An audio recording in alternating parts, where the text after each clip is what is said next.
ओम नमो भगवते वासुदेवाय नमः। दर्शकों, इस वीडियो में हम सुनने वाले हैं श्री सत्यनारायण जी की व्रत कथा। तो चलिए दोस्तों, कथा को हम प्रारंभ करते हैं। पहले समय में उल्कामुख नाम का एक बुद्धिमान राजा था। वह सत्यवक्ता और जितेंद्रिय था। प्रतिदिन देव स्थानों पर जाता और निर्धनों को धन देकर उनके कष्ट दूर करता था। उसकी पत्नी कमल के समान मुख वाली तथा सती साध्वी थी। भद्रशील नदी के तट पर उन दोनों ने श्री सत्यनारायण भगवान का व्रत किया। उसी समय साधु नाम का एक वैश्य आया। उसके पास व्यापार करने के लिए बहुत सा धन भी था। राजा को व्रत करते देख वह विनय के साथ पूछने लगा, हे राजन, भक्ति भाव से पूर्ण होकर आप यह क्या कर रहे हैं? मैं सुनने की इच्छा रखता हूँ, तो आप मुझे बताइए। राजा बोला, हे साधु, अपने बंधु बंधाओं के साथ पुत्रादि की प्राप्ति के लिए एक महाशक्तिमान श्री सत्यनारायण भगवान का व्रत व पूजन कर रहा हूँ। राजा के वचन सुन साधु आदर से बोला, हे राजन, मुझे इस व्रत का सारा विधान कहिए। आपकी कथा अनुसार मैं भी इस व्रत को करूँगा। मेरी भी संतान नहीं है और इस व्रत को करने से निश्चित रूप से मुझे संतान की प्राप्ति होगी। राजा से व्रत का सारा विधान सुन व्यापार से निवृत्त हो वह अपने घर गया। साधु वैश्य ने अपनी पत्नी को संतान देने वाले इस व्रत का वर्णन कह सुनाया और कहा कि जब मेरी संतान होगी तब मैं इस व्रत को करूँगा। साधु ने इस तरह के वचन अपनी पत्नी लीलावती से कहे। एक दिन लीलावती पति के साथ आनंदित हो संसारिक धर्म में प्रवृत्त होकर सत्यनारायण भगवान की कृपा से गर्भवती हो गई। 10वें महीने में उसके गर्भ से एक सुंदर कन्या ने जन्म लिया। दिनों दिन वह ऐसे बढ़ने लगी जैसे कि शुक्ल पक्ष का चंद्रमा बढ़ता है। माता पिता ने अपनी कन्या का नाम कलावती रखा। एक दिन लीलावती ने मीठे शब्दों में अपने पति को याद दिलाया कि अपने सत्यनारायण भगवान के जिस व्रत को करने का संकल्प किया था उसे करने का समय आ गया है। आप इस व्रत को करिए। साधु बोला कि हे प्रिय, इस व्रत को मैं उसके विवाह पर करूंगा। इस प्रकार अपनी पत्नी को आश्वासन देकर वह नगर को चला गया। कलावती पिता के घर में रह वृद्धि को प्राप्त हो गई। साधु ने एक बार नगर में अपनी कन्या को सखियों के साथ देखा तो तुरंत ही दूत को बुलाया और कहा कि मेरी कन्या के योग वर देख कर आओ। साधु की बात सुनकर दूत कंचन नगर में पहुंचा और वहां देखभाल कर लड़की के सुयोग वाणिक पुत्र को ले आया। सुयोग लड़के को देख साधु ने बंधु बंधाओं को बुलाकर अपनी पुत्री का विवाह कर दिया। लेकिन दुर्भाग्य की बात यह है कि साधु ने अभी भी श्री सत्यनारायण भगवान का व्रत नहीं किया। इस पर श्री भगवान क्रोधित हो गए और श्राप दिया कि साधु को अत्यधिक दुख मिले। अपने कार्य में कुशल साधु बनिया जमाई को लेकर समुद्र के पास स्थित होकर रत्नासारपुर नगर में गया। वहां जाकर दामाद ससुर दोनों मिलकर चंद्रकेतु राजा के नागर में व्यापार करने लगे।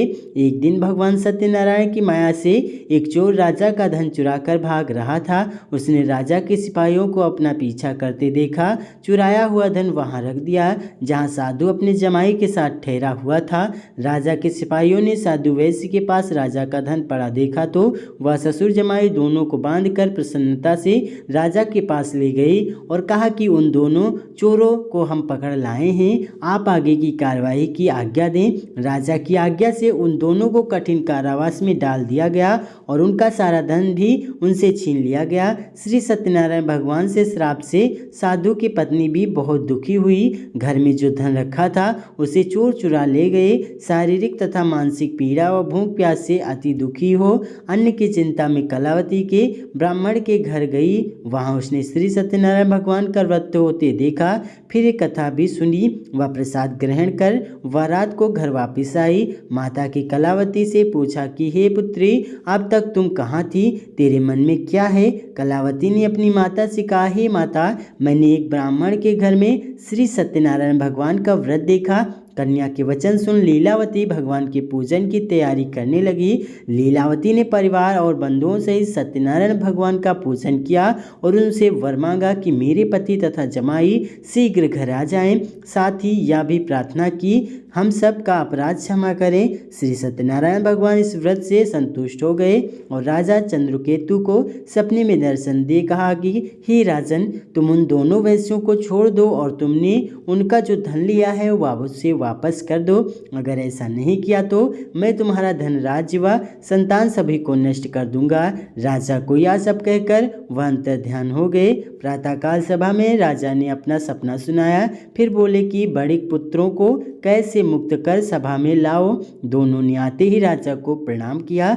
राजा मीठी वाणी में बोला, हे महानुभावों, भाग्यवश ऐसा कठिन दुख तुम्हें प्राप्त हुआ, लेकिन अब तुम्हें कोई भय नहीं है। ऐसा कह राजा ने उन दोनों को नए वस्त्र भूषण भी पहनाए और जितना धन उनका लिया था उससे दोगुना धन वापस कर दिया।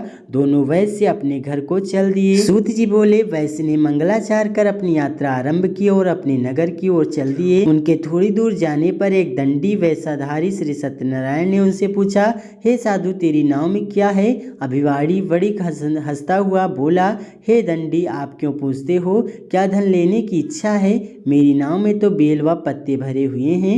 वैश्य के कठोर वचन सुन भगवान बोले, तुम्हारा वचन सत्य हो।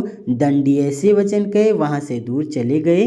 कुछ दूर जाकर समुद्र के किनारे बैठ गए। दंडी के जाने के बाद साधु वैश्य ने नित्य क्रिया के पश्चात नाव को ऊंचे उठते देखकर अचंभा माना और नाव में बेल पत्ते आदि देखकर वह मूर्छित हो जमीन पर गिर पड़ा।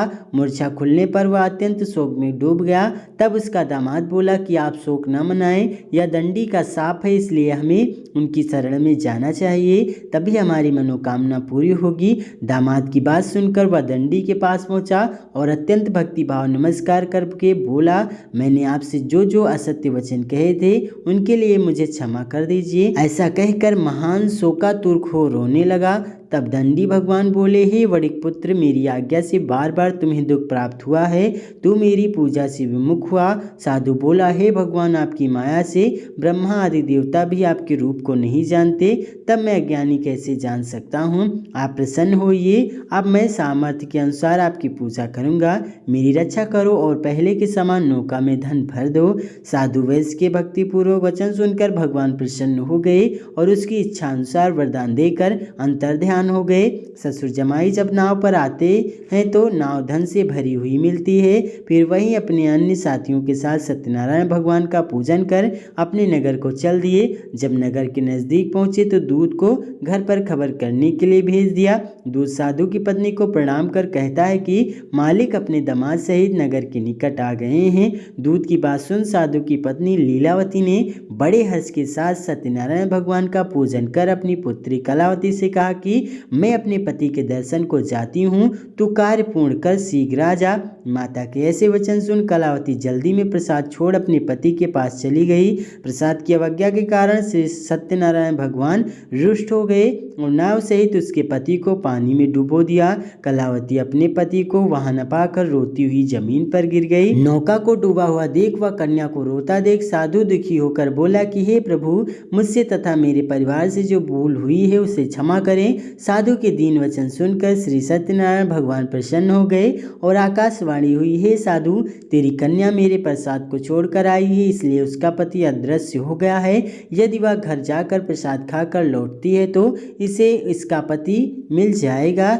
ऐसी आकाशवाणी सुन कलावती घर पहुंचकर प्रसाद खाती है और फिर आकर अपने पति के दर्शन करती है। उसके बाद साधु अपने बंधु बांधवों सहित श्री सत्यनारायण भगवान का विधि विधान से पूजन करता है।